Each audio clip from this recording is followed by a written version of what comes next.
할렐루야. 오늘 본 말씀을 근거로 해서 기뻐할 충분한 이유라는 제목을 가지고 은혜를 나눴습니다. 본문은 그 유명한 사마리아 여인에 관한 이야기인데, 먼저 이 사마리아 여인의 이야기가 어떠한 내용으로 전개가 되고 있는지를 살펴보게 되면, 우리 요한복음 1장 말미에 뭐라고 했어요? 예수님이 나다나엘에게 인자 위로 하늘이 열리고 하나님의 사자가 인자 위에 오락내리락 하는 것을 볼 것이라고 말씀하시잖아요. 그리고 2장부터는 바로 하늘이 열리는 것들을 내용으로 하는 7가지의 표적 사건이 나타납니다. 그 중에 첫 번째가 가나안의 혼인잔치였어요.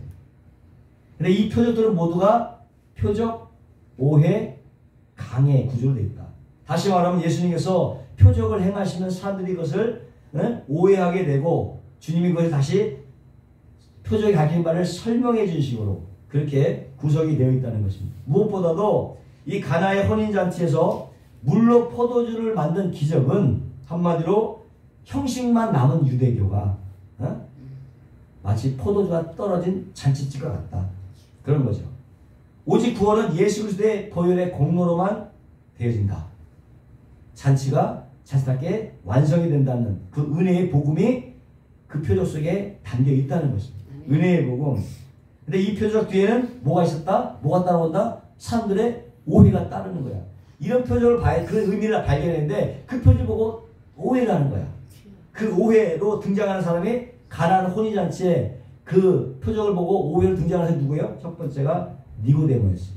표적을 보고 곡해하고 다가오고, 첫 번째 사람이 니고데모고, 두 번째 사람이 바로 이 사마리아 여자예요.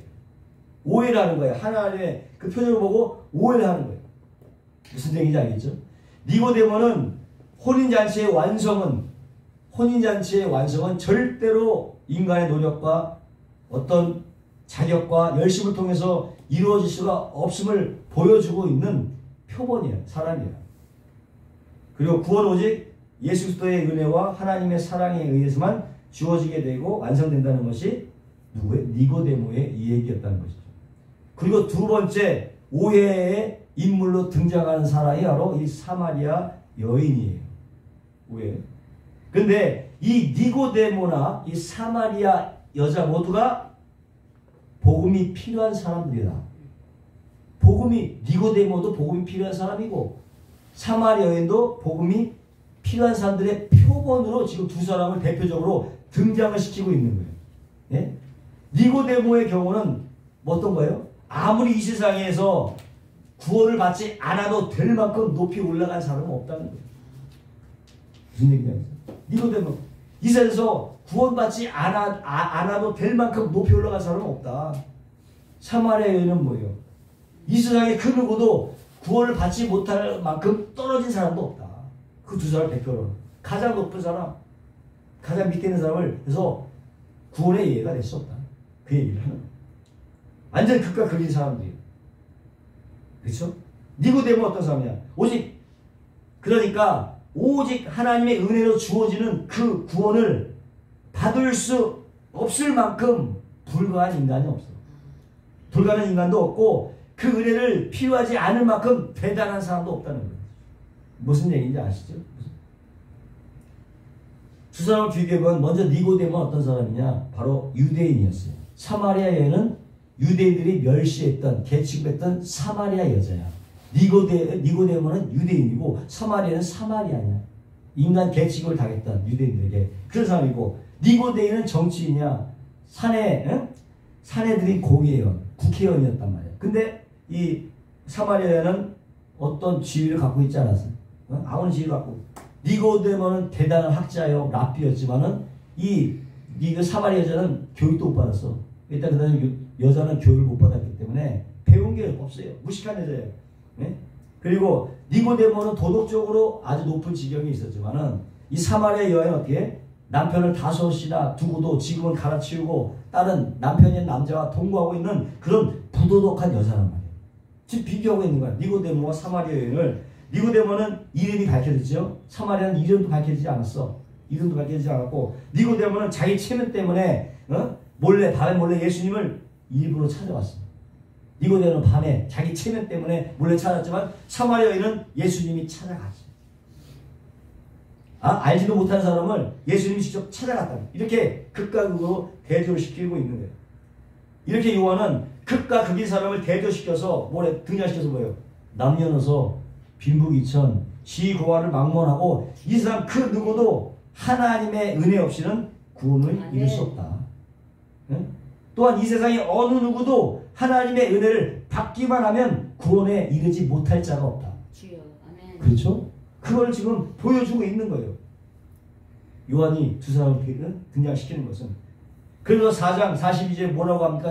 예수는 세상의 구주다.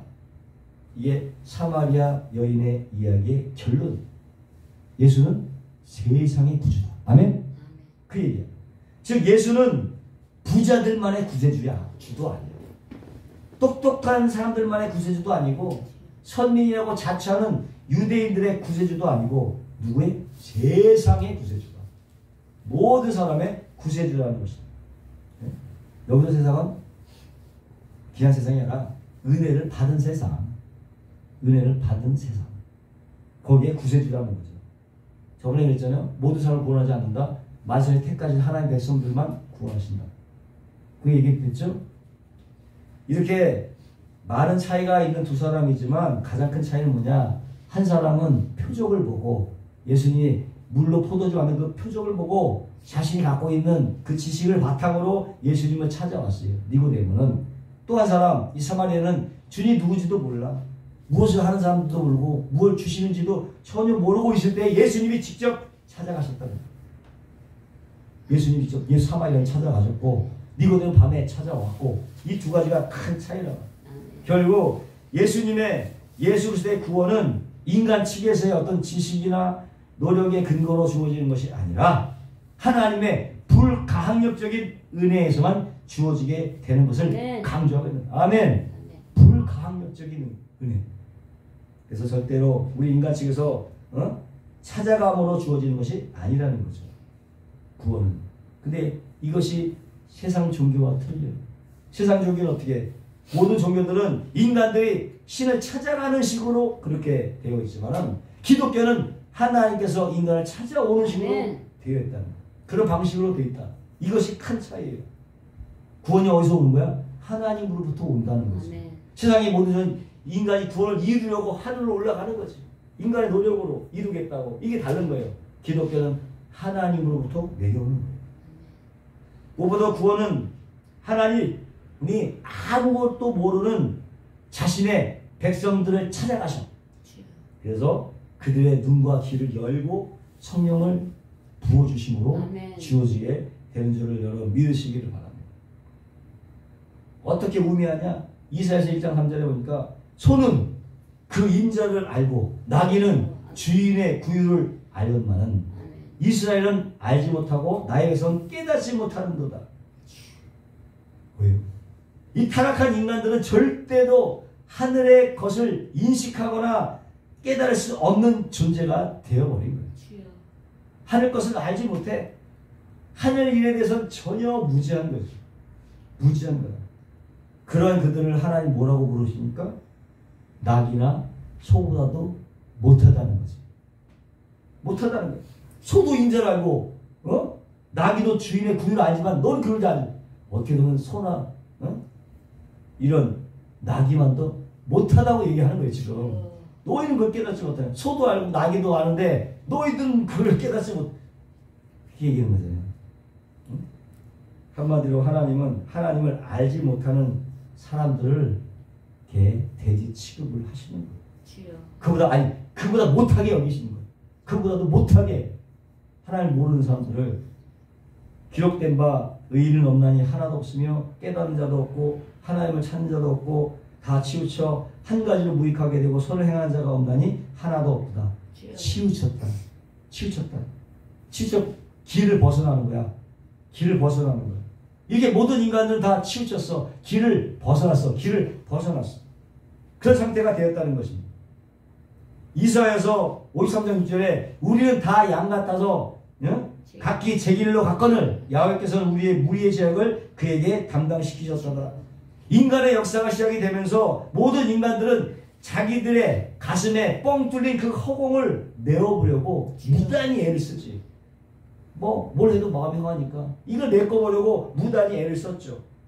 그것을 동양에서는 뭐라고 불러? 도라고 불러. 도. 매우. 그 도자가 무슨 도자야? 길도자. 길을 찾으려고. 그 허공을 메울 길을 찾는 거야. 도를 찾는 거야. 길을 찾으려고 애를 썼다는 거예요. 서양에는 뭐야? 도가 아니라 철학이지, 철학. 그 철학을 연구해서 그 길을 찾으려고 부단히 애를 썼지만 결국은 찾아내지 못했죠. 아멘. 모든 사람이 다 치우쳐 길을 벗어나서 각기 제각길로 간 거예요. 그 얘기가 돼요. 그러니 그 어느 누구도 가슴에 있는 그 공허감을 메울 수가 없었다는 거예요. 메울 길을 찾지 못한 것이죠. 왜냐하면 그 도라고 하는 것, 그 길이라는 것은 인간이 인식할 수 있을 이성 바깥에 존재하고 있기 때문에 이성 밖으로는 안 되는 거예요. 이성 밖에 그 도가 존재했기 때문에 도무지 이성으로는 감지할 수 없었다. 아멘.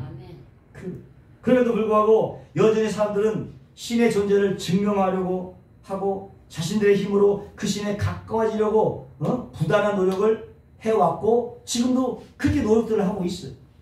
지금도 여전히 그렇게 나타난 것이 일찍 선행 체계라든가 지식 체계라든가 또는 종교 이데올로기 또는 과학 천문학 물리학 같은 그런 학문들 그런 거 통해서 문명이라고 불리는 걸 통해서 부단히 노력을 하고 있는 거예요.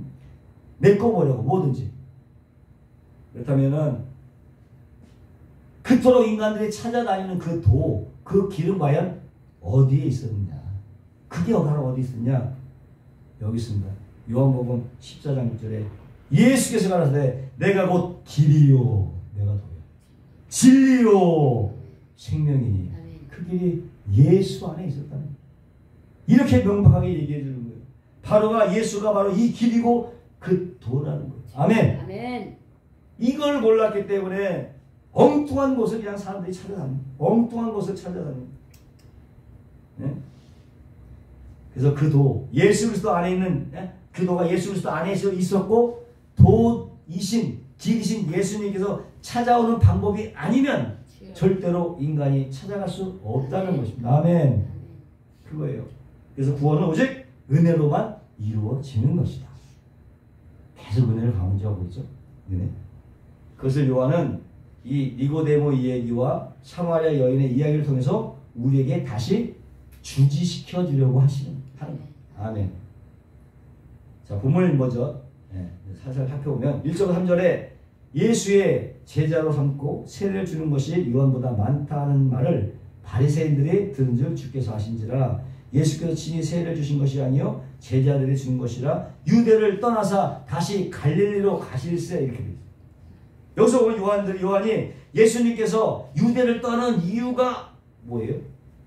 이유가 뭐야? 예수님이 주시는 세례의 인기가 요한의 세례 인기보다 더 많아지는 것을 바리새인들이 들었기 때문이라고 일부러 밝히고 있는 거야. 일부러. 왜 일부러 밝히느냐? 왜 일부러 밝힐까? 3장에 보면은 세례 요한의 제자들과 이 유대인들이 결례요? 정결 예식이야. 깨끗하게 닦는 거, 손 같은 거 깨끗하게 닦고 정결 예식들을 지켜야 됐단 말이야. 거기 관한 변론을 했는데 그 정결 예식이라는 건 뭐냐? 바로 깨끗이 물로 닦는 거야. 근데 세례도 일종의 정결 예식으로 봤다는 거예요. 율법의 어떤 관행으로 세례 역시도 이 사람들은 정결 예식으로 그것을 봤다는 거예요. 그러니까 누구의 세례가 더 효과적일까라는 것을 궁금했다는 거지. 보니까 바리새인들이 세례 이후보다는 예수님의 세례가 더 유용할 것 같다는 생각을 했다는 거예요. 무슨 얘기인지. 그렇게 생각을 했던 것을 하고 바리새인들이 그 궁금해했다는 것입니다. 그런 와중에 이 바리새인이 딱 들으니까는 세례 요한이 세례를 주는 것보다 예수님께서 세례를 주신 것이 더 인기가 있더라. 더 많이 몰려드는 것을 들은 거예요. 그러니까 바리새인들 생각에 예수님의 세례가 요한의 세례보다 훨씬 나은 것이구나 라고 하는 생각을 하게 됐다는 것을 보여주고 있는 거예요. 그치? 근데 이것을 알고 예수님이 알았어. 이것을 알고 예수님은 바로 그걸 알고 나니까 유대를 떠나버린 거야. 유대를 떠나. 왜? 세례의 의미는 그게 아니었기 때문에 바리새인들이 생각하는 정결 예식 정도가 아니었다는 것을 알았기 때문에 세례 의식을 몰랐던 거야 바리새인들은. 그 무시죄냐. 그걸 몰랐기 때문에 오히려 그냥 바리새인들의 무시 때문에 조금씩 막 달려올 거 아니야. 아니 저거 그 뜻이 아닌데 그냥 떠나는 거야. 무슨 얘기인지 알겠죠? 바리새인들의 무지 때문에 유대를 떠나신 거예요. 사실 이렇게 하늘의 것들이 이렇게 오면 이 땅은 이해를 못해요. 그러니까 떠나버리니까 하나님의 의도가 좀 못 알아보니까 피하는 거야 오히려. 그런 거예요. 사실 예수님께서 주셨던 그 세례나 세례 요한에서는 무슨 세례예요? 다 회개, 죄사함, 회개의 세례였어요. 이 회개의 세례, 죄사함의 세례는 무엇을 예비해 놓은 거예요? 정말 주시고자 하는 세례가 뭐야? 정말 주시고자 하는 세례. 무슨 세례? 회개의 세례가 아니지. 정말 주시고자 하는 세례가 뭐예요? 성령 세례지. 오순절 다과에 성령 세례를 주기 위해서 예표가 된 거예요. 정말 받기로 원하는 것은 하나님께서 주시고자 하는 물 세례, 회개 세례가 아니라 성령 세례를 주고자 하는 거예요. 미리 예표로 보여주신 것뿐이에요. 결국 예수님이 주셨던 세례나 세례 요한이 주셨던 회개 세례는 모두 다 이 성령 세례를 준비한다 하는 것이었다. 성령 세례를 준비하는 것에 불과했다는 거죠. 아멘. 그 뭘 받아야 돼? 우리 이제 물 세례가 아니라 성령 세례 받아야 돼. 아멘. 네? 그걸 주시. 성령 세례 받으시고 성령 세례 받아요. 그런데 바리새인들은 예수님의 세례를 뭐예요? 그들이 지키고 있는 정결 예식, 율법 준수의 하나로만 본 거야. 이해하셨죠? 이 구절이 한마디로 오해를 한 거지. 사람들 뭐해? 하나님께서 표적을 주면 사람들 뭐해? 오해를 한다고. 자기 생각대로 판단한다고. 오해를 예수님이 풀어주는 거야.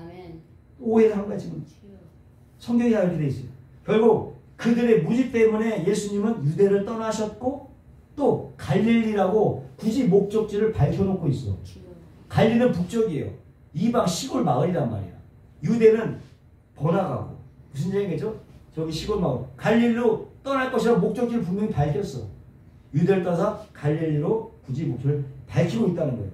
여기서 잠시 예수님의 가시는 행로를 살펴보게 되면 6월절에 어디 있었어? 예루살렘에 있었어. 예루살렘 성전에서 성전 청결을 하고 그 다음에 어디? 유대 성전 청결하시고 유대에서 니고데모를 만나고 이제 어디로? 갈릴리로 가시는 거야. 북부 갈릴리로. 아시죠? 예루살렘, 유대, 갈릴리로 가시는 거야. 근데 그 중간에 사마리아를 통행하여야 하겠는지라. 당연히 머스트 통행해야만 되는 거야. 그냥 지나갈 수가 없는 거야. 이쪽을 통행하여야만 되는 거야. 하나님의 거대한 목적에 여기에 통과하게 이미 목적이 되어졌다는 거예요. 무슨 얘기인지 아시죠? 이 얘기는 그냥 아무렇게나 그 선택된 곳이 아니라고 하는 거죠. 그래서 결국은 이 주님의 행보는 왜? 구약을 성취하고 계십니다. 구약의 예언을 성취하기 위해서 이렇게 가시는 거예요. 구약 성경의 갈릴리는 어떻게? 구원과 거리가 멀어. 구원과 거리가 먼 이방인의 이 땅을 상징하는 지명이었던 거예요. 이사야서 9장 1절과 2절과 전에 고통하는 자에게는 흑암이 없으려다 옛적에는 여호와께서 스불론 땅과 납달리 땅으로 멸시를 당케 하셨더니 후에는 해변길과 요단 저편 이방의 갈릴리를 영화롭게 하셨느니라. 어디? 이방의 갈릴리를 영화롭게 하셨느니라. 이방의 갈릴리. 그러니까 흑암에 행하던 백성들이 큰 빛을 보고 사망의 그늘 땅에 거하는 자에게 빛이 빛이었도다. 그게 이방의 갈릴리예요. 흑암에 행하던 이방, 사망의 그늘진 땅이 바로 이방의 갈릴리였단 말이에요. 근데 그걸 가신다는 거야. 이해하시겠죠? 네, 그런 이사야의 예언의 내용을 또 마태가 이렇게 인용을 하죠. 마태복음이니까 예수께서 요한의 잡힘을 들으시고 갈릴리로 물러가셨다가 나사렛을 떠나 수불론과 납달리 지중 해변에 있는 가버나움에 가서 사시니 이는 선지자 이사야로 하신 말씀을 이루려 하심이라 일렀으되 수불론 땅과 납달리 땅과 요단 저편 해변길과 이방의 갈릴리여. 여기 또 나오잖아요.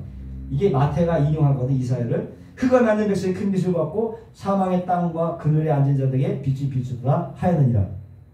이거를 마태가 또 인용한 거예요. 결국 이방의 갈릴리는 뭐냐? 흑암에 앉은 백성들이 있는 땅, 사망에 앉아있는 땅이야. 이방의 갈릴리. 그래서 이방의 갈릴리, 거기에 예수님이 뭘 하러 가는 거예요 지금? 복음을 전파하러 가신 이방 땅으로. 근데 이 여정에는 먼저 예루살렘, 유대, 사마리아, 갈릴리잖아. 이방이잖아. 그게 가는 거잖아 지금. 반드시 이 사마리아를 반드시 거쳐야만 되는 거예요. 머스트는 반드시 그렇게 해야만 되는 거예요. 통행하여야 하겠는지라. 무슨 얘기죠? 반드시 통과해야 돼요. 이곳을 사마리아 거쳐가면 안 됩니다. 4절이니까 통행하셔야 하겠는지라 이렇게 표현하고 있어요. 이 말은 예수님께서 사마리아를 통해서 이방의 갈릴리로 가시는 것은 이미 정해져 있는 거야. 언제? 만세 전에 이미 정해져 있는 거야. 정해져 있는 거야. 꼭 그리로 가셔야 됐다는 것입니다. 예수님은 지금 예루살렘과 온 유대와 사마리아와 이방, 땅끝이라는 이방으로 복음을 들고 가시는 거예요. 이게 어디야? 사마리아 1.8절에 너희는 성령 오직 성령이면서 너희가 예루살렘과 온 유대와 사마리아 땅까지 이르러 내 증인이 되리라. 이거잖아. 예수님의 여정이야 그게. 지금 예수님의 여정. 알겠습니까? 예루살렘, 유대, 미국에 만나고 갈릴리, 사마리아에서 사마리아를 만나고 갈릴리 이방으로 가는 거. 그게 사도행전의 복음의 여정이었다. 그것은 곧 예수님의 여정이에요. 아멘. 그게 그 길을 가는 거예요. 미리 예수님이 하신 일을 암시해주고 있는 것입니다. 결국 사도행전의 그 일들은 사도들이 한 일이 아니라 예수님께서 성령을 보내셔서 아멘. 성령으로 말미암아 행하신 거예요. 아멘. 아멘. 눈으로 보기에는 사도들이 행한 것 같지만 그 속에 뭐가? 성령께서 그렇게 하셨다는 거예요. 예수님께서 예수님 속에서 역사된 그 성령의 역사가 이제 어떻게 사도들의 속에서 역사해서 그 일을 이뤄 가셨다는 거예요. 아멘. 아멘.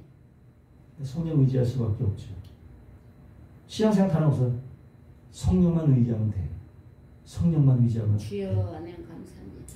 이러면서 선교나 전도는 우리가 하는 일이 아니라 우리를 통해서 하는 거다. 주여. 우리가 하는 일이 우리를 통해서 성령께서 하시는 거예요. 아멘. 이걸 알으셔야 돼요. 그 왜 우리에게 이런 일을 맡기셨을까? 전도하고 선교를 내 맡기셨느냐? 그것은 우리가 거룩한데 도움이 되기 때문에, 우리가 경건한 삶을 살기에 도움이 되고 주여. 거룩한 삶을 살기에 도움이 되기 때문에 우리 시키는 거야. 어떤 사람은 그래요. 지금 나도 그렇게 보여. 내가 목회를 살리는 게 아니라 목회가 나를 살려요. 목회가 나의 생명을 살리는 거야. 그렇죠? 목회가 나를 살리는 거야. 내가 목회를 살리는 게 아니라 목회 때문에 내 영혼이 살아. 아멘. 아멘. 그렇게 되는 거예요. 도움이 되기 때문에 허락하시는 것입니다. 우리의 돈이나 능력이나 시간을 하나님이 절대 빌려 쓰는 게 아닙니다. 차라리 하나님이요 혼자 하시면 더 잘해요. 혼자 더 잘해요. 네? 우리를 쓰시는 것은 우리를 위해 부르시는 거예요. 사도행전 8장 1절에 보니까 사울이 그의 죽임당함을 마땅히 여기더라. 그날에 예루살렘에 있는 교회가 큰 핍박이 나서 사도 외에 다 유대, 사마리아 모든 땅으로 흩어지니라. 원래 초대 교인들이 예루살렘만 모여 있었어. 예루살렘 교회만 딱 뭉쳐 있었어. 근데 그러다가 스데반이 딱 죽는 바람에 핍박이 일어나고 사마리아와 유대로 흩어져 버렸어. 유대는 무슨 얘기죠? 핍박이 나니까 자연히 흩어져 버렸어. 흩어져 버렸다는 것은 수동태야. 하나님께서 흩어지게 해버린 거야. 성령을 통해서 성도를 흩어버리신 거야. 성도들은 그냥 흩어지게 되는 거 아니야. 성령이 흩으시니까. 무슨 얘기하겠죠? 흩어버려. 그래서 예루살렘에서 유대와 사마리아 땅에서, 이방 땅에서 복음을 전하게 만드신 거예요. 아멘. 빌립의 경우도 마찬가지예요. 빌립의 경우도 성령으로 이끌어갖고 이디오피아 네시한테 복음을 전하라고 강제로 시키는 거예요. 그래서 사도행전 이야기는 예루살렘과 오준네와 사마리아 땅끝 에베디오피아까지 전하시게 하는 거예요. 성령을 통해서. 아멘. 다 누가 하시는 것입니까? 성령께서 하십니다. 아멘. 성령께서. 아멘. 이게 예수님께서는 창세전에 이미 택해 놓으신 자신의 백성, 아멘. 하나님께서 자신에게 주신 백성을 대표하잖아요. 하나님께서 나에게 주신 사람들을 내 구원하고자 합니다. 그 사람들 따라서 그 사람들이 어디 있어? 사마리아 땅에도 있는 거야. 이방 땅에도 있지만 사마리아 고을에 그런 난세에 택하신 백성들이 있는 거야. 그 사람들을 구원하기 위해서 사마리아로 가야만 됐다는 것입니다. 아멘. 알겠지? 왜 사마리아를 통해? 사마리아 안에 이미 전에 택하신 하나님의 백성들, 주님의 백성들이 있으니 찾으러 가신 거예요. 그거를. 그래서 가셨다는 거예요. 하나님의 백성에 대한 그 주님의 패션, 열정이 얼마나 깊은지를 6절을 보면 알 수가 있는데, 주님께서 행로에 권하셨다. 행로에 권하셨다. 그게 거기 또 야곱의 우물이 있더라. 예수께서 행로에 권하여 우물 곁에 그대로 앉으시니, 행로에 권하여 우물 곁에 그대로 앉으시니, 때가 제 6시쯤 되었더라. 너무 피곤해서 그냥 철썩 주저앉은, 너무 피곤해서 털썩, 그런 상황입니다. 6시, 낮 12시를 말하는 거예요. 낮 12시에 물로 기로 나올 자기의 백성을 만나기 위해서 그 시간에 피곤해 우물가에 털썩 준저 앉으셔야 할 만큼 바쁘게 그 길을 오신 거예요. 그 시간에 맞춰갖고. 이 문맥을 그렇게 봐야 돼요. 이 문맥은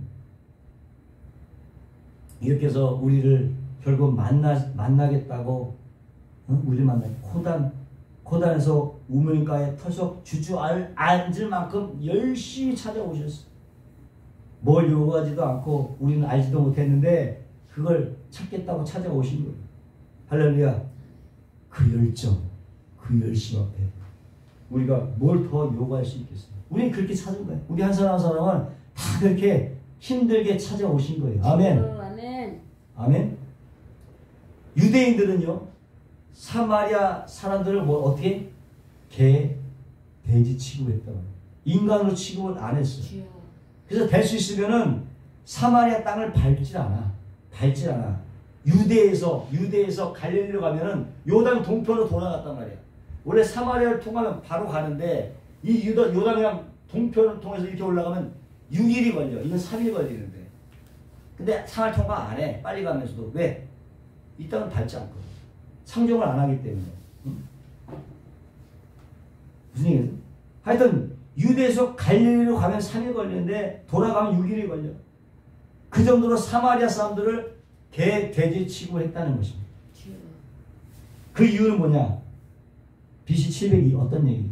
BC 722년에 아수르가 북이스라엘이 나라 남북으로 가려면서 북이스라엘 10지파는 여로보암이 다스렸고, 남유대, 베냐민 지파와 유대 지파는 남유대 누가요? 르호보암이 다스렸잖아요. 그냥 북이스라엘 10지파가 BC 722년에 아수르에게 망해버리잖아.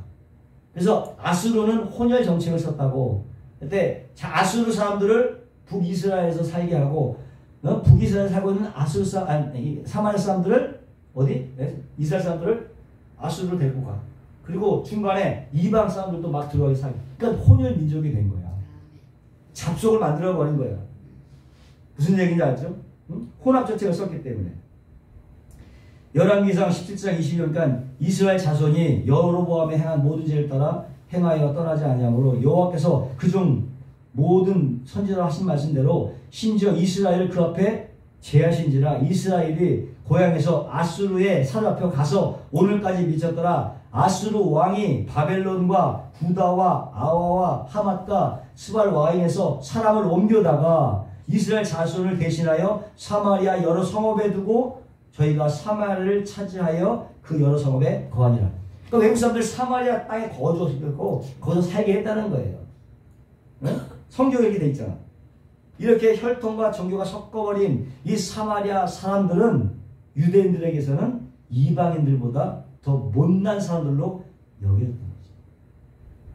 그러니까 남유대 사람들이 절대로 이 사람들은 인정할 수가 없는 거예요. 그래서 아예 그 땅을 밟지도 않고 그 사람들을 만나지도 않았어. 그렇게 취급했단 말이에요. 어? 반면에 유대인들 어때? 혈통을 목숨처럼 소중하게 생각했고 700년간 바벨론 포로 생활하면서도 그 혈통을 철저하게 잘 지켰어요. 그러니까 의기양양하지. 그 지켰으니까. 어? 우린 지켰는데 너희도 왜 못 지켰냐? 이렇게 되는 거예요. 심지어는 남유대 사람들이 성전 재건할 때 사마리아 사람도 돕겠다고 왔는데 너희들은 안 돼. 개 돼지들은 성전 짓는데 참가할 수 없다. 그렇게 얘기해요. 그래서 뭐 사마리아 사람들이 화가 나니까 오히려 성전을 방해하는 거야. 성전 짓는 걸 방해한 거야. 그래서 거기다 부정한 시체를 막 깔아놓기도 하고 건축재를 막 훔쳐가기도 하고 뭐 그래갖고 그래서 예수님이 오실 때쯤 되니까 사마리아 사람들하고 유대 사람하고는 서로 원수지간이지. 안 보는 거야. 골이 깊어질 대로 깊어지게 된 거야. 아멘? 그런 상태가 된 거예요. 반면에 만약 유대의 사람들이 만약에 사마리아 사람들을 자기 집으로 어떻게 접대한다고 들리면 어떻게? 유대법에 그 사마리아를 받아준 그 사람을 노예로 삼는 거야. 주인을. 그 정도로 엄했단 말이에요. 네? 그러니까 사마리아 사람들을 내 집에서 재우잖아? 그럼 내가 종이 돼버리는 거야. 노예가 돼. 내 아들이 응? 종이 되는 법으로 이렇게 규정해놓은 거야. 상종하지 않게. 사마리아 사람들하고 밥을 같이 먹으면은 그 사람들은 돼지고기 먹은 걸로 간주합니다. 돼지고기가 부정한 동물을 생각했거든요. 그런 걸로 강조했다는 거예요. 유대인이 사마리아 땅을 지나서 됐을 때도 그냥 배가 아만 고파 죽어도 절대로 얻어먹는 법이 없어요. 그 정도로. 그래서 근데 지금 유대인인 예수님께서 그 길을 그 땅을 가시는 거야. 아시겠죠? 어떤 면으로 예수님께서 가시는 거예요. 그런 땅을 예수님께서 가시는 거예요. 왜? 자기 백성을 찾기 위해서 가시는 거예요. 그 땅에 하나님이 찾으시는 하나님의 백성들이 살고 있었기 때문에 주님은 서둘러서 사마리아 땅으로 가셨고 낮 12시에 사마리아 여인을 만나게 된 것입니다. 무엇보다도 중동 지방은요 낮 기온이 엄청나게 높기 때문에 보통 사람들이 낮에는 물을 길러오지 않습니다. 밤에 선선할 때 길러오는데 이 여자는 남이 오지 않은 그 낮에 뜨거운 낮에 12시에 물을 뚫어 나온 거예요. 그거 보면 그것만 보더라도 이 여자는 사마리아 자기 마을 사람들에게조차도 부정한 여인으로 따돌림을 받았다는 여인임을 우리가 알 수가 있죠. 네? 하여튼 가장 밑바닥에 있는 여자를 등장시키고 있는 거예요. 밑바닥에. 근데 그런 여자도 예수님이 찾아가서 은혜를 부어버리니까 하나님의 자녀가 되더라. 아멘. 그런 거. 복음이죠. 은혜죠. 원래 유대인의 랍비는 유대인의 선생님, 랍비들은요 대낮에 길에서 여자를 만날 수도 없고 여자와 대화할 수도 없었고 심지어는 자기 아내와 길거리에서 얘기하는 것도 허용이 안 돼. 응? 그런데 이 여자는 주님께서 직접 찾아가셔서 먼저 말을 걸어. 그러니까 그냥 여자도 아니고 사마리아 여자, 응? 사마리아 여자도 아니고 그 부정한 여자, 따돌림 받던 그 부정한 여자를 직접 찾아가신 거야. 유대인 예수님께서 그런 정황을 여러분 보시고요. 그런 상황에서 사마리아 여인을 만난 거예요. 근데 이 여자가 누구다? 그런 여자거든. 누구게 누구야? 바로 우리들이지. 저와 여러분이 사마리아 여인이에요. 우리가 그런 사람들이었다. 우리야. 그것이 성경은 그것을 얘기하고 싶어요. 우리 역시도 그 여자보다 나은 게 없다. 요한복음 4장 5절에 사마리아에 있는 수가라 하는 동네에 이르시니 야곱이 그 아들 요셉에게 준 땅에 가깝고 거기 또 야곱의 우물이 있더라. 여기서 수가라고 하는 땅은 야곱이 세겜 추장 하몰의 아들로부터 은 100개를 주고 산 세겜 땅이야. 돈 주고 산 땅이야. 에발산과 그리심산 중간에 있는 동네였단 말이죠. 수가라고 하는 단어의 의미가 뭐냐? 의미가 있어요. 값 주고 치르고 사다. 값 치르고 사다는 뜻이야. 대속의 의미가 있다. 수아라는 뜻은 값을 치르고 사다. 대속의 의미란 말이에요. 수아라는 수가라고 하는 말 자체가 대속의 뜻이에요. 그런데 그 야곱의 우물이 있던 그 수가라고 하는 곳이 구약 성경에 어떤 곳이라 이렇게 소개되고 있는가 보니까 이렇게 창세기 33장 1절이니까 야곱이 밧담 아람에서부터 평안히 가나안 땅 세겜성에 이르러 성 앞에 그 장막을 치고 그 장막 친 발을 세겜의 아비 하몰의 아들들의 손에서 은 100개로 사고 거기 나오죠. 거기에 단을 쌓고 그 이름을 엘헬로해 이스라엘아 하였더라. 분명히 야곱이 얼마를 주었다가 은 100개를 주고 산 땅이야. 은 100개. 근데 창세기 48장에 보면은 조금 다르게 되어 있는데 창세기 48장 21에 이스라엘 요셉에게 또 이르되 나는 주구나 하나님이 너희와 함께 계시사 너희를 인도하여 너희 조상 땅으로 돌아가게 하려 하시거니와 내가 내게 내 형제보다 일부분을 더 주었나니 이는 내가 내 칼과 활로 아버지 족속의 손에서 빼앗은 것이니라. 이게 무슨 얘기냐면 38장에서는 200개를 주고 샀는데 그 땅을 샀는데 48장에서는 칼과 활로 빼앗았다는 거야. 그렇게 나오거든요. 빼앗았다, 빼앗겼다.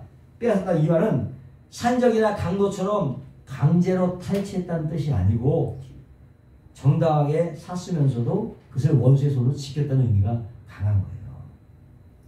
응? 그 지켰다. 그런 의미. 그러니까 이 야곱의 우물에 있는 수가는 하나님께서 값을 지르고 치르고 사신 하나의 백성들을 그 나라가 완성할 때까지 지키시고 보호하시는 구속사의 내용을 담고 있는 준비된 일종의 무대잔치다. 아멘. 이런 깊은 의미가 다시 한번 얘기해볼까요? 이 수가라고 뭐 어떤 건 하나님께서 대속의 의미가 있잖아. 하나님께서 값을 치르고 사신 하나님의 백성들을 그 나라가 완성될 때까지 지키시고 보호하신다. 그 내용을 담고 있는 미리 준비된 일종의 무대잔치다.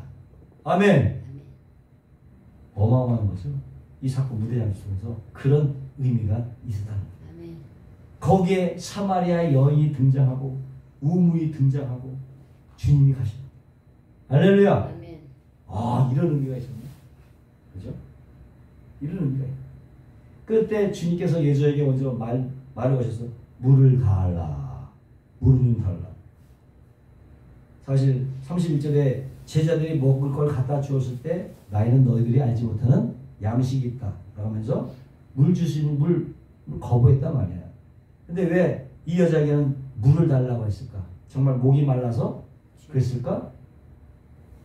지금은 주님의 목마름을 해결할 물을 그 여자에게 요구하는 것이 아니고 그 요구를 통해서 물 달라고 하는 그 요구를 통해서 사마리아의 여인의 목마름을 드러내시기 위해서 아멘 드러내시기 위해서 물을 달라고 말문을 트는 거죠. 한마디로 네? 아멘 물을 마시고 싶어서가 아니라 그러니까 사마리아인이 깜짝 놀랍니다.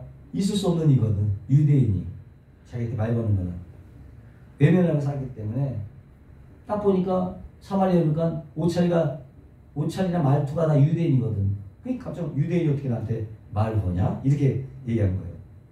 9절을 보시니까 사마리아 여자가 가로되 당신은 유대인으로서 어찌하여 사마리아 여자 나에게 물 달라 하나이까 하니 이는 유대인이 사마리아인가 상용치 아니함이라. 이해가 됐죠? 이 구절을. 네? 그러니까 갑자기 생수 얘기를 주님께서 톡 끊어요. 생수 얘기. 생수. 10절에 예수께서 대답하여 내가 만일 하나님의 선물과 또 내게 물 좀 달라는 이가 누군지 알았다면 너가 그에게 구하였을 것이요 그가 내 생수를 내게 주었으리라. 생수는 뭐야? 생수는 흐르는 물이야. 흐르는 물. 흐르는 물이에요. 근데 세겜에는 어떻게? 야곱의 우물은 어때? 깊이 100피트가 고여있는 오아시스의 물이야. 오아시스야. 그 여인 앞에는 이 오아시스의 물밖에 없는 거예요. 그 사막 어디도 오아시스의 물밖에 없지 흐르는 물은 생수는 없어. 흐르는 물은 없다는 거예요. 고인 물만 있지. 무슨 얘기예요? 생수가 없어. 그러니까 이 여인 생수가 무엇인지 궁금했을 거라고. 그래서 도대체 여기에 무슨 흐르는 물이 있다고 이 사람이 지금 이 흐르는 물을 나한테 주겠냐고 얘기하는가 이랬을 거 아니에요? 그러나 주님은 그 생수가 뭐라고? 바로 생수가 뭐라고? 하나님의 선물. 하나님의 선물 얘기하는 거예요. 그 생수는 바로 먹는 생수가 아니라 하나님의 선물이에요. 그거를 주시는 거예요. 명확하게 하나님의 생물이다. 너가 하나님의 선물과 또 내게 물 좀 달라 하는 이가 누군지 알았다면 내가 그에게 구하였을 것이요. 생수, 하나님의 선물을 너에게 주었을 것이다. 그리고 자신이 하나님의 선물을 줄 수 있는 메시아라는 것도 넌지시 암시하고 있는 거죠. 그죠? 그런데도 이 여인은 주님의 말을 전혀 알아듣지 못하고 있습니다. 이것이 바로 죄인들의 실존이야. 아무리 하나님의 말씀을 줘도 알아듣지 못해요. 깨닫지 못해. 이게 죄인들의 실존이다. 이 여인은 대뜸 이곳에는 물을 기를 필요도 없고 이 물은 깊은데 어디서 생수를 얻겠습니까? 라고 하죠. 그때 중동의 지방의 오아시스는 항상 물을 기를 그릇이 있었어요.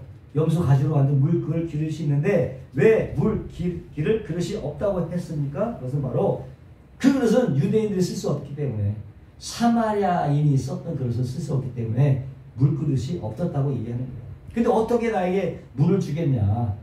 그릇도 없는데. 그러니까 이 여인은 주께서 주시겠다고 하는 이 생수를 뭘로? 육신적인 해간을 해줄 물로만 생각했다는 게 워터로만 생각했다는 것이죠. 마치 니고데모 그 우매함이 여기서도 그대로 반복되고 있는 거예요. 니고데모가 예수께서 말씀한 그 거듭남, 그 육신의 거듭남을 오해해서 어떻게 사람이 나이가 들어서 뱃속에 들어갔다 나옵니까? 라고 얘기했던 것처럼 이 사마리아 여인 역시도 예수께서 주시는 그 영생의 샘물을 이 세상의 워터로만 오해했다는 것이지. 아멘. 근데 주님은 오해가 있으면 어떻게? 그 차근차근 설명을 해주셔. 오해를 풀어주시지. 13절 보니까 예수께서 대답하여 이 물을 먹는 자마다 다시 목마르거니와 내가 주는 물을 먹는 자는 영원히 목마르지 아니하리니 나의 주는 물은 그 속에서 영생하도록 솟아는 샘물이 되리라. 이제 주님은 당신께서 말씀하신 생수, 그것은 그저 육신의 목을 축이는 물의 워터가 아니라 영생을 주는 생수의 강이다. 아멘. 생수의 강. 뭐예요? 생수의 강? 성령이지. 생수의 강은 성령이. 요한복음 7장 38절에 나를 믿는 자는 성경에 이런 것 같이 그 배에서 생수의 강이 흘러나리라 하시니 이는 그를 믿는 자에 받을 성령을 가리켜 말씀하신 것이니라. 생수의 강이 곧 성령이다. 이렇게 말씀하죠. 근데 이 우매한 인간들은 어떻게 해요? 자신들이 파놓은 그 우물이 그들의 목마름을 해결해 줄 수 있을 거라고 굳게 믿고 있는 거예요. 그렇기 때문에 하나님께서 주시는 생수의 필요성을 못 느끼고 있는 것입니다. 그래서 주님께서는 너희는 생수를 마셔야 된다. 너희는 거듭나야 한다는 말을 하실 때 유대교의 그 최고봉이었던 니고데모도 또는 모세의 시내산 언역의 최하의 골짜기에 앉아있던 이 사마리아 여인도 못 알아먹는 거예요. 다시 말하면 인간 세상의 저 꼭대기부터 맨 밑바닥까지 아무도 하나님 말씀을 알아듣지 못하더라. 아멘? 니고데모는요, 지식과 명예와 도덕성과 부라는 우물을 가지고 있었어. 부라는 우물, 지식이라는 우물, 명예라는 우물. 근데 그러한 우물물로 자신의 갈증을 채울 수 있을 거라고 믿었던 유대교의 대표로 등장을 한 것이고, 그리고 떳떳하게 내가 어떻게 해야 거듭납니까? 라고, 내가 여기다 뭘 더 보태야 됩니까? 라고 물어본 것이지. 그때 주님 뭐라고요? 너 가지고 다 필요 없어. 다 갖다 버려. 그러신 거예요. 다 필요 다 갖다 버려. 네 갖고 있는 거, 그런 거, 다 필요 없어. 소용없으니까 다 갖다 버려라. 사마리아인은 야곱의 우물이 자신의 목을 축여줄 거라고 생각했죠. 그래서 야곱의 우물은 일종의 구약의 율법 체계를 말하는 거야. 야곱의 우물은 구약의 율법 체계를 상징해요. 그러니까 자기는 하나님께서 야곱에게 주신 시내산 언약의 그 체계 속에서 구원을 받을 수 있을 거라고 믿고 있었다는 거예요. 그러나 주님은 아니다. 너에게는 생수가 필요하다. 생수 뭐예요? 성령이 필요하다. 성령. 고린도서 10장 보니까 이스라엘 백성들이 반석에서 나오는 물을 먹었다. 근데 그 반석이 예수 그리스도예요. 고린도서 10장 4절 보니까 다 같은 신령한 식물을 먹으며 다 같은 신령한 음료를 마셨으니 이는 저희를 따르는 신령한 반석으로부터 마셨음에 그 반석은 곧 그리스도다. 이렇게 자신의 목마름의 정체가 무엇인지도 모르는 여인에게 주님에게 이제 본격적으로 그 목마름의 실체가 무엇인지를 밝혀주는 거죠. 갑자기 내 남편 데리고 와. 내 남편 데리고 와. 갑작스러운 이 질문에 나 남편이 없어요. 그러니까 주님께서는 그래 내가 남편이 5이 있지만은 그 남자도 지금 내 남편이 아니지 라고 하시면서 그 자리에서 이 사마리아 여인의 죄를 드러내버리시는 거예요. 폭로해버리시는 거예요. 주님의 의도는 이런 것입니다. 인간들은요 하나님의 복을 상실한 이후에 끊임없는 목마름에 시달려요. 각자의 가슴 한켠에 구멍이 뻥 뚫린 그런 상태로 살아가는 거예요. 해결이 안 돼. 늘 목말라. 뭘 채워 넣어야 돼. 그런 상태예요. 그 해결할 길을 찾을 수 없으니까 거기다가 돈과 명예와 지식과 권력과 술과 도박과 뭐 이런 것들 여러 가지 쾌락과 여러 가지 집착과 중독들로 이것들을 막 채워 넣으려고 하는 거예요. 그래도 여전히 채워지지가 않는 거지. 해결이 안 되는 거죠. 계속적으로 목이 마르는 거예요. 아무리 돈 많이 벌어가도 아무리 높은 지위에 올라가도 해결이 안 되는 거예요. 해결이. 주님은 바로 그 여인의 잘못된 해결 방법을 들춰내신 거예요. 내 남편 데리고 와. 이게 얘기하는 거예요.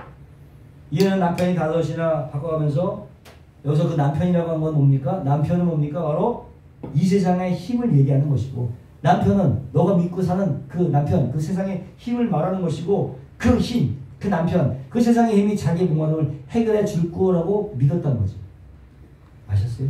남편은 그 세상의 힘, 그 힘을 믿음으로 그것이 나를 해결해 주실 거라 믿었다는 거죠. 정작 그 여인에게 필요한 거는 뭐예요? 주님이 주시는 생수가 필요한데 그 여인은 이 세상의 힘, 이 세상의 남편들을 의존해서 자꾸 자기를 이 세상의 것에 집착하게 만들고 중동시켜버리고 마는 것입니다. 그런 거죠. 그래서 이 여인은 생수를 달라고 하니까 내가 진짜 목마른 게 무엇인지를 모르는구나. 내 남편 데리고 오라. 이 얘기는 너는 지금 그 남편으로 하여금 내 목마름이 해결될 거라고 생각을 하고 있는데 아니다. 그 남편 말고 진짜 남편 내가 네 안에 들어가겠다.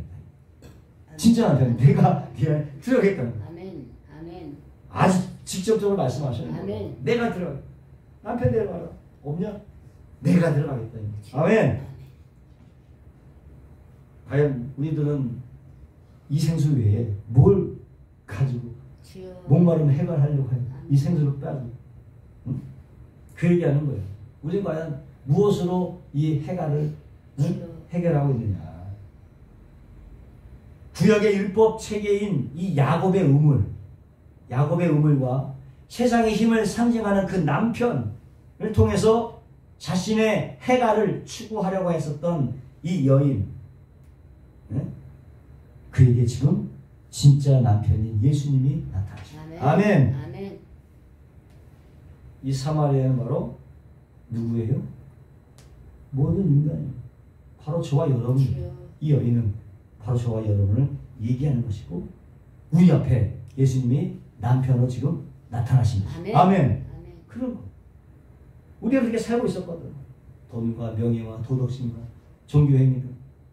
우리의 목마름을 해결하기 위해서 그렇게 풍주하게 살고 있었던 거예요. 그런 우리를 찾아오신 거예요. 아멘. 응? 아멘? 그래서 구원받은 거 아니에요, 우리가? 아멘.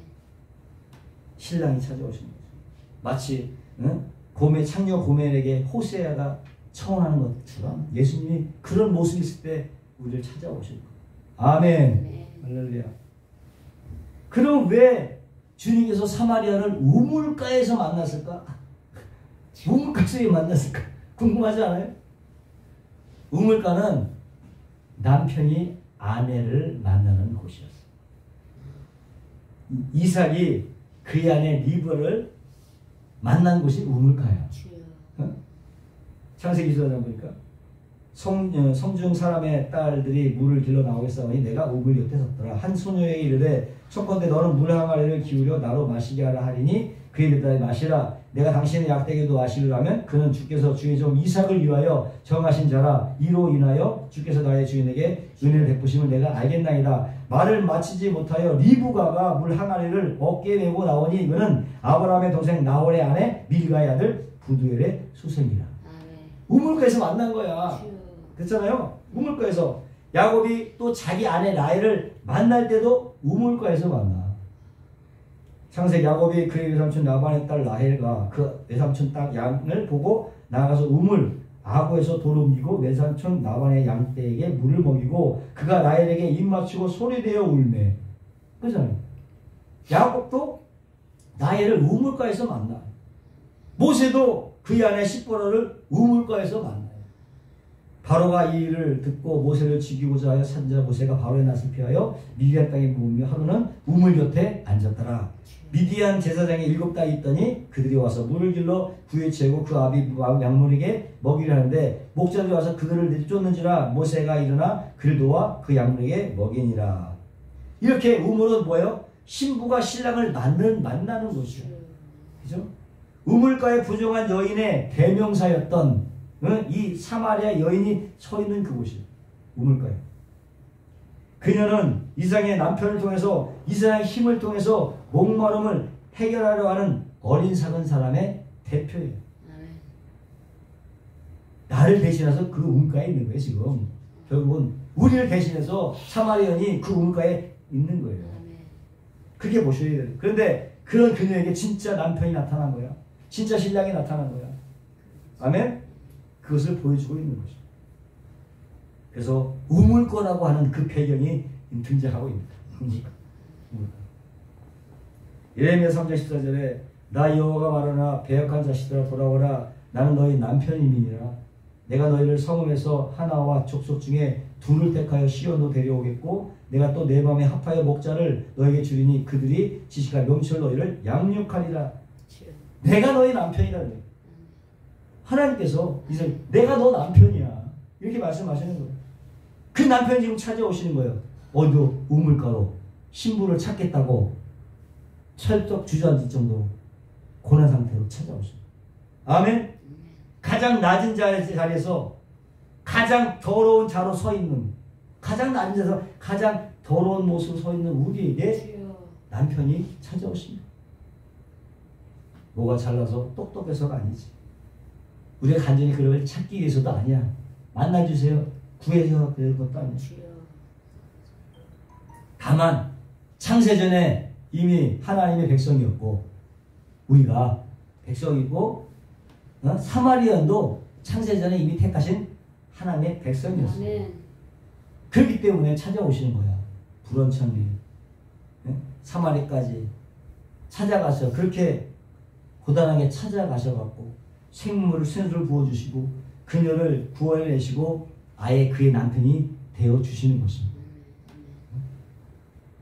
그 사마리아 여인은 목도 마르고 버림받은 여자였죠.